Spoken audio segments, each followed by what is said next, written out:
सत्य असेल तेच दिसेल। मोहोळ तालुक्यातील अनगर नगरपंचायत निवडणूक अखेर बिनविरोध जाहीर करण्यास राज्य निवडणूक आयोगाने अधिकृत मान्यता दिली आहे। या संदर्भात राज्य निवडणूक आयोगाचे उपायुक्त राजेंद्र पाटील यांनी सोलापूरच्या जिल्हाधिकाऱ्यांना पत्र पाठवले। अनगर नगरपंचायत निवडणुकीत सर्व 17 प्रभागासाठी आणि नगराध्यक्ष पदासाठी प्रत्येकी केवळ एकच उमेदवारी अर्ज वैध राहिल्याने ही निवडणूक बिनविरोध जाहीर करण्यास आयोगाची संमती देण्यात आली आहे।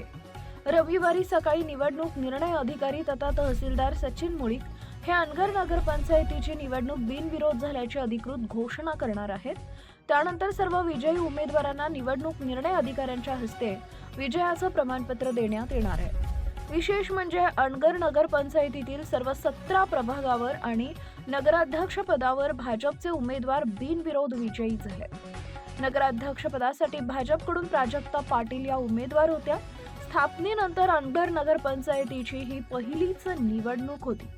यापूर्वी ग्रामपंचायत असताना गेल्या 60 वर्षापासून अनगरमध्ये निवडणूक झालीच नव्हती। प्रत्येक वेळी गावामध्ये एकमुखी निर्णय होऊन बिनविरोध निवडणूक केली जात होती। ग्रामपंचायतीचे नगरपंचायतीमध्ये रूपांतर झाल्यानंतर आलेल्या या पहिल्याच निवडणुकीत बिनविरोध निवडीची परंपरा अनगर गावानं कायम राखली आहे। Subscribe now and press the bell icon. Never miss an update.